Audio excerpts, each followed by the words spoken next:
everybody. Right? Today is March 10th in the year 2003. I'm Karen Herman with the Archive of American Television, and it is my great pleasure to be interviewing Tom Werner in Los Angeles, California. Hi, Karen. Hello. Flashing. Okay, thank you very much. I'd like to start with some of your early years and influences. And our first question is, what was your name at birth? Thomas Charles Werner. Do you have any nicknames growing up? Just Tommy. When were you born? 1950. April 1950. Where? In New York City. Is that where you grew up? I grew up in New York City. Came from a very middle to upper middle class family. Private schools. Went to a very good grade school, which actually was the foundation of my education, school called St. Bernard's in New York City. And then I went to a prep school called Hotchkiss and then Harvard. What were your parents' names? My father's name was Henry, and my mother's name was Liz. Did they work? My father was a corporate lawyer in New York City, and my mother was some people would say housewife, but she probably was not really, didn't do too much around the house. Did you have any sisters or brothers? I have an older sister who is now living in Florida, an older brother who was very close to me, who is also in the entertainment industry as a director. Did you enter the business at the same time? Well, we made a film in college. We made a couple of films when we were both in college, and then he became more of a director, and I became more of a producer. What is his name? His name is Peter, and he's made he won actually an Academy Award for directing a live-action short subject. He was one of the original directors on Moonlighting, and still does a lot of good television movies. Did you have any hobbies growing up? I love sports. Anything that had to do with a ball, I gravitated to, and I love going to movies too, and watching a lot of television. What kind of television did you watch? I just remember coming home and watching everything from the Mickey Mouse Club to I Love Lucy to The Honeymooners to Jack Benny. I loved comedies, and it was obviously helpful later because I think I had some sort of background for the kind of comedies that I was interested in making. Do you remember the first TV that you had? Yeah, it was. I remember it was at Dumont. It was obviously black and white. I do remember the first time I saw Bonanza in color, but I also remember the historical things. I do remember sort of the importance of television during the Cuban Missile Crisis. I remember watching the Kennedy-Nixon debates on television. So I do remember stuff that wasn't just entertainment. What do you remember about them? What stuck in your mind about those events? I don't know if what I remembered then or having seen them repeatedly since then, but it was clearly a window onto the world. And when I went to college, my interest in television was more sociological than the entertainment part. And I made documentaries in college. And at one point I had an opportunity to go work on 60 Minutes as a producer, but I veered in a different direction. But I was always interested in the power of television and its impact. Can you talk about those documentaries that you made in college? Well, one documentary I made with my brother was a documentary about the life of Robert Flaherty. And Robert Flaherty was the first documentary filmmaker. He made a number of movies, the most famous being Nanook of the North. And this was a story really told through his wife's eyes, who at the time was in her early 90s and living in Vermont. The documentary actually got very good reception as part of the Museum of Modern Art's permanent collection. But what I remember is the difficulty he had in I guess it was in the early 20s making a documentary. He went up to Hudson Bay to make a documentary about these Eskimos, and of course they'd never seen motion picture camera, and he developed the film right there. So he would tell this story, which he had passed away, but his wife retold this story about the first time he showed a scene to Nanook and the other Eskimos, and he put up a screen in this igloo, and it was a scene of Nanook spearing a walrus. And when the motion picture projector started, and they saw this scene on the igloo, everybody in the room ran up to the screen to help Nanook spear the walrus.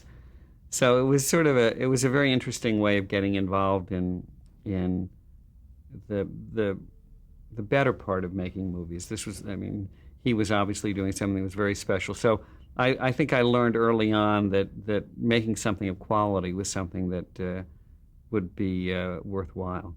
Did you have a certain style to the documentaries that you made? They were, well, I made a documentary about the presidential campaign of Shirley Chisholm, and she was the first woman really to run seriously for president, and certainly the first black woman. And what made it interesting was that I really became very close to her, and the style of documentary that I preferred was one where at some point the subject doesn't even realize there's a documentary being shot. So you get a very intimate portrait of somebody. Did that documentary air?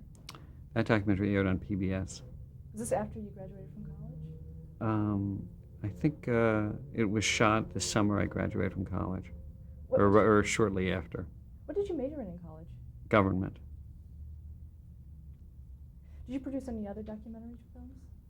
I produced a documentary about the life in Israel in the early 70s, right after wasn't the Six-Day War, but there was another action like in the early 70s, and that was a very interesting documentary for me because I lived in Israel for a few months, and it was trying to be somewhat even-handed. I interviewed a lot of Palestinians, and the goal was to try to articulate what Israel was like then as opposed to in 1948 or sometime in between. How was that documentary received? That also was on PBS. It was received well. I mean, I think the difficulty I had making these documentaries was you had to go from one idea to the next without sort of having any sort of sustained financial support. So at some point I felt maybe I should get a job that had a little bit more continuity to it. So what did you do? Well, I interviewed for a lot of jobs for about 9 months, and I remember it was a pretty tough time. And people who call me from time to time and say, well, you know, I've got a Harvard degree, I've got this, I've got that, why can't I find a job? I said, a lot of it is just patience and being hard-nosed about it, that no one's going to really do you a favor, and you're going to have to sort of start at a very menial position, perhaps. My first job at ABC paid me $110 a week, and it was, I'm so lucky that I did it. It was a job, I was a junior research assistant, and I worked in this office that was, it was like a bullpen area. There must have been, it was like one of those scenes out of The Apartment when in the insurance office. There was like 35 people in the office, and most of the people left at noon to play hearts, and everybody left at 4:59.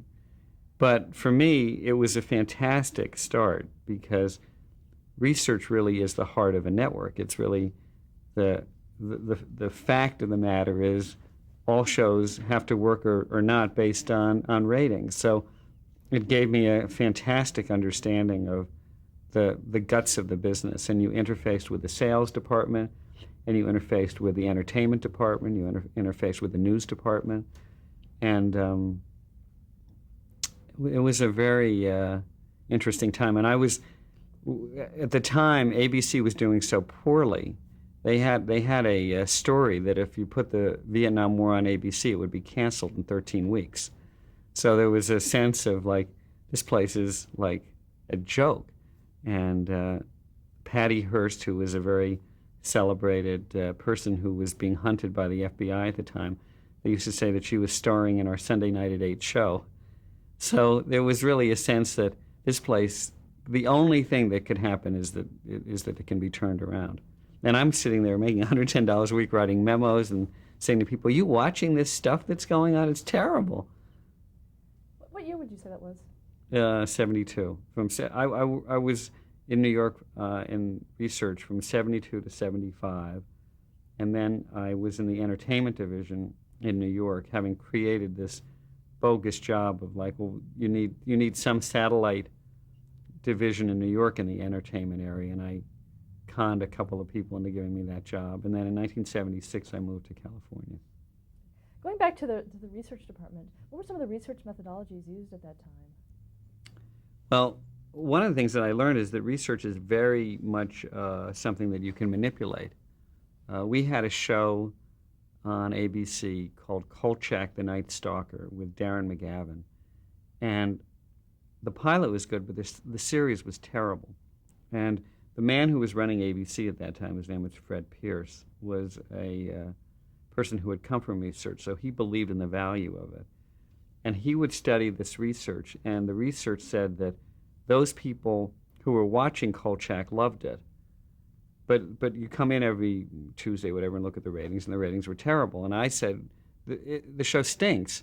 But my boss would say, well, it can't stink because the research says that at least those people watching it like it. So the real problem is we have to market it better, because if we can just get more people to watch it, the ratings will go up. So they ordered a second season based on research. And one day I went into my boss and I said, can I look at actually the questionnaire? So he pulls out the questionnaire and it said, what do you think of Kolchak? And I said to my boss, whose name was Cy Amlin, do you think it's possible that these people answering the question think it's Kojak? And he looked at me and said, well, what do you mean? And I said, well, it's just possible that these operators aren't getting it right. He said, well, what do you think we should do? I said, well, just for fun, let's do the next time we go out into the field, let's do Kolchak the Night Stalker rather than Kolchak and see what happens. So they did the next research, and the research just went into the toilet. So now he said, well, now what are we going to do? And I said, well, I'm only making $110 a week. He said, well, you got to tell Fred Pierce that the research is wrong. I said, I'm not doing that. Like, I'm not the low guy here. And he said, well, I'm not telling him that our methodology was wrong. So, I mean, that was a really great lesson in the value of really sort of digging deep and making sure that you actually read the real research and understand it, because it can be very easily manipulated. So who told Fred Pierce? I told Fred Pierce. How did he react? He was upset. But I said, look, I'm just the messenger. Don't shoot me.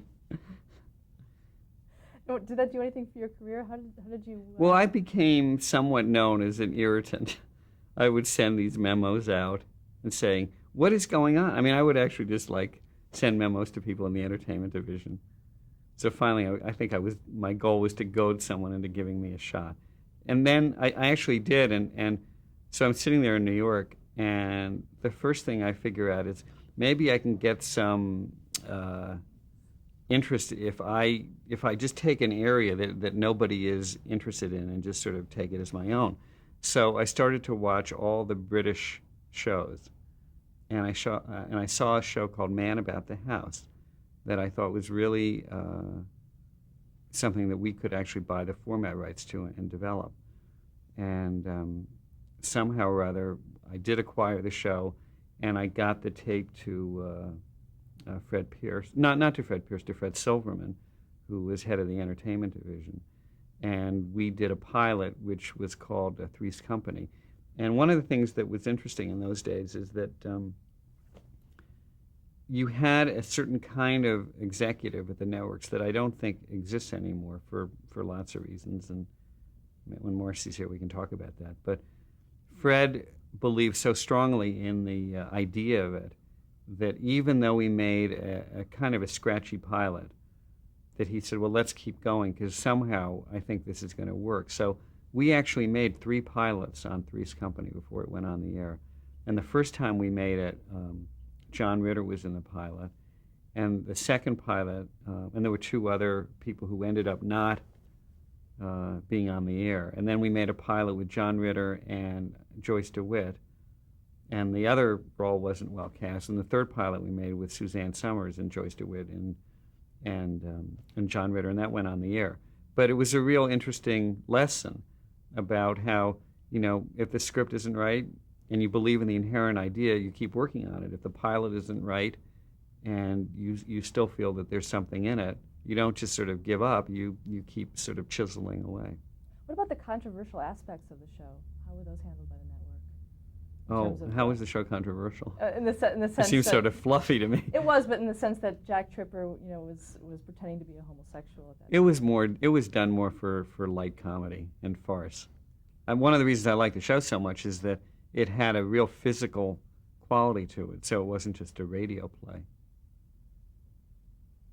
How was John Ritter cast for that? He came in and read.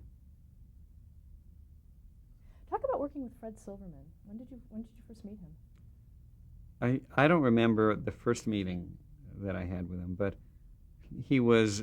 It was when we got to sort of that sweet spot at ABC where things started to go in the right direction. What made the endeavor so great was there were a number of really talented executives who were at ABC all at the same time. Michael Eisner was there. Fred Silverman was there. Barry Diller was there at a time. Marcy and I were running comedy. So it was a real strong group of people. What made Fred so great was his tenacity. He just would do anything to get what he wanted. There was actually a story I like to tell that Fred, we would sit around in these development meetings, and Fred would go through the development report. And there was one show that he liked a lot that he wanted to redevelop, and we'd made a kind of a mediocre pilot, and he said to me, I want to get Arnie Rosen to do the series. If we can get Arnie Rosen to do the series, I'll order 13 episodes. So, Tom, why don't you go and call Arnie Rosen? And at the time, I think writer-producers were making like $10,000 an episode. I mean, now, they're making 100. But so I called Arnie and I said, Fred really wants you to do this idea. Would you consider doing it? And he said, well, send me the tape. So I sent him the tape, and he looked at it and he said, I'm very complimented. Fred wants me to do it, but it's not my cup of tea. So I called up Fred and I said, you're going to be disappointed about this, but Arnie Rosen has passed. And he said, well, what'd you offer him? I said, well, we offered him about $10,000 an episode. He said, offer him 20. I said, I hate to offer him 20. It's kind of breaking precedent. He said, offer him 20. So we called back Arnie, and I offered him $20,000 an episode. He said, I'm so flattered, but I just don't have a handle on the idea. So I said, you're forcing me to go back to Fred. He said, well, I can't do it. So I go back to Fred. He said, well, why won't he do it? I said, Fred, there's certain writers who just, they got to feel comfortable with the material. He said, well, offer him 40. I said, we can't offer him 40. Everybody else is making 10. He said, offer him 40. So I offered him 40, and he said, I'm just not going to do it. So he said, this is just protracting this discussion because I'm going to go back to Silverman, and he's going to say 50. So would you do it for 50? He said, all right, I'll do it for 50. So now we've made this precedent-setting deal, and he started working on the scripts. Fred was working out of New York, so there's a point in the process where you're now ready to do your first run-through for the network 3 months after the show is ordered. It's August. And the way this usually works is the actors perform a play in front of the writers and the network is sitting in the first row. And so it was Fred, myself, Arnie Rosen, and Marcy. And before the run-through starts, Fred sits down, and he says to me, who's this guy on your right? And I say, what are you talking about? He said, who is this guy? I said, well, Fred, that's Arnie Rosen. And he says, I meant Arnie Sultan.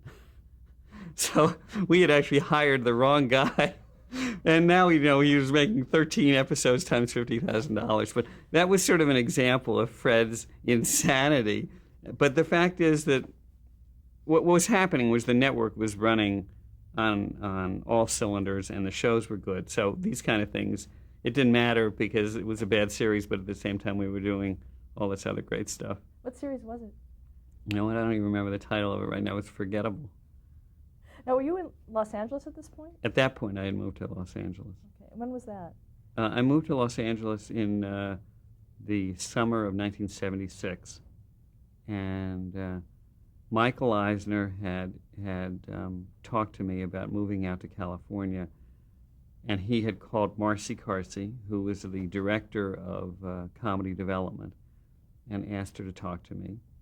So ABC flew me out, and we had an interview that she can talk to you about a little bit from her side. But I thought, it was great, and shortly thereafter, she hired me, and I moved out to California. Actually, can you tell me your side of that story? Well, we got into a bit of a dispute because there was a certain show that she didn't like that I liked called What's Happening, and I felt it was a better show than she felt it was. Part of the reason I felt it was a better show because it was working, and I had the research. I was coming from the research point of view, and she was just coming from the viewer's point of view. But so what was your working relationship once you? It was fantastic. She is the best executive that I've ever worked with. She has this ability to actually get to the heart of the matter, and there's no bullshit. There's no politics. Corporations are by their very nature political, and Marcy was very apolitical, and all she really cared about was the product.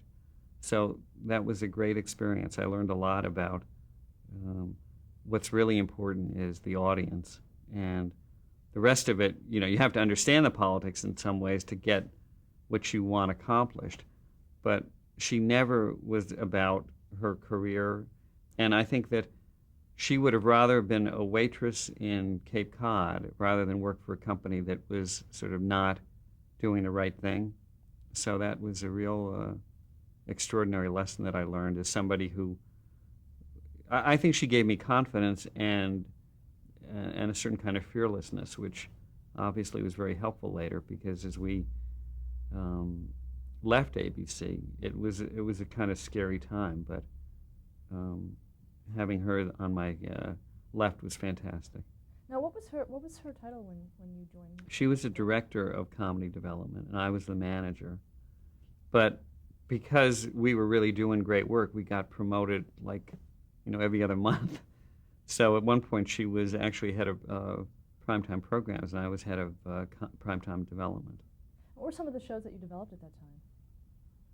Well, there was Three's Company, there was Mork and Mindy, there was Soap, Laverne and Shirley. I think Laverne and Shirley. We worked on Happy Days, we worked on Barney Miller, we worked on Love Boat, Dynasty. It was just, one really strong show after the next. And there were some stinkers too, but the network went from when I started in the research department, and we were, no 4 out of 3. It went to where we were the dominant network, and I think it was the first time ABC was number 1. Did you have autonomy within your department? Complete, because shows like Soap would not have been made except for the fact that we were on such a roll that everything that we were doing was clicking. So they let us do whatever we wanted. Did you have a philosophy for development? Well, Michael Eisner had a very good attitude about it.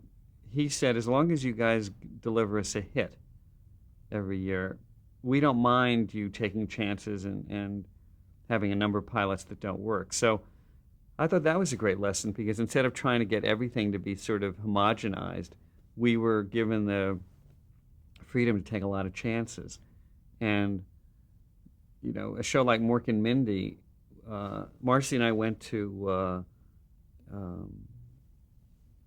see Robin Williams, and he was this very brilliant but unleashed kind of stand-up comic. He wouldn't have worked as a dad.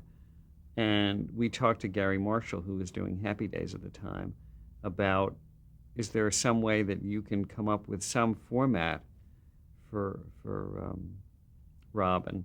And he did an episode where Robin was a Martian, somebody from called the planet Orc, And what happened is our development that year was sort of there wasn't a huge hit in the crop, but we kept coming back to the fact that somehow or another uh, some idea with Robin Williams would work.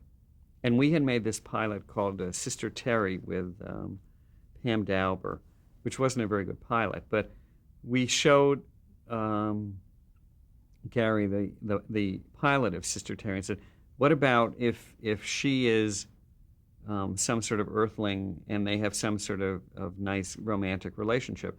And we actually edited her pilot together with his footage from Happy Days and made it into a presentation and showed it to the program board, and nobody understood it. Um, there's kind of a story I tell, which was that we said to Gary, this project isn't going anywhere because the only people who think that Robin Williams is great are Marcy and me. So Marcy and I set up a conference call between Gary Marshall in California and the programming board in New York, which Fred Pierce ran. And we said, okay, Gary, you ready to sell this? Because you're a better salesman than we are. We're having trouble.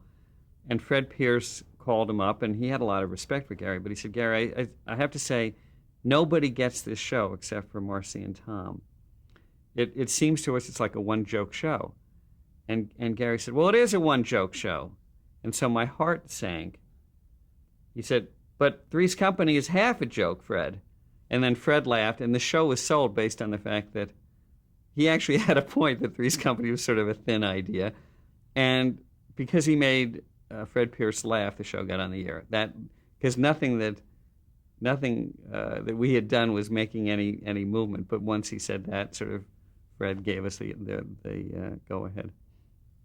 Talk about the departure of Marcy Carsey and how that affected you from ABC. Well, she was feeling kind of grumpy about. At a certain point, the network got a little bit more political. I don't know if that was because it was successful and people began to be a little bit more conservative, but there was an incident. I hate to sort of be critical of people, but there was an incident that Fred Pierce, and this came out, so if anyone wanted to do a lot of research about it, they'd find out about it. He actually hired a psychic to help him pick the pilots one year. And we didn't know about it at the time, but certain pilots were being ordered that we didn't think were the ones that should be ordered, and we later found out that there was a psychic on the company payroll. But she felt it was time to move on, and we both had so much confidence because we would sit in a meeting with Steve Cannell, and we would pitch him Great American Hero, and we'd say, why don't you do this? And so we'd pitch ideas. We weren't just, many network executives today just sit back and hope for the best and hope a good idea comes in over the transom. But we felt we were part of the creative process. I had seen an actor who was in a comedy troupe, kind of a Second City troupe in Cleveland, and his name was Tom Hanks, and I felt that this guy had a lot of talent. So Paramount was doing a pilot, and I said, the only way I'll let you do this pilot is if you put Tom Hanks in it. And they looked at the pilot, and they didn't think he was particularly good. And they said, so you're saying that you will not greenlight this pilot with any other actor beside this kid from Cleveland? I said, no, I really believe in this. I'm not going to say to you there isn't somebody else out there, but you haven't found anybody. So at the moment, the answer is yes. And they said, well, that's network interference. And I said, well, call it what you want. We have to stop the tape?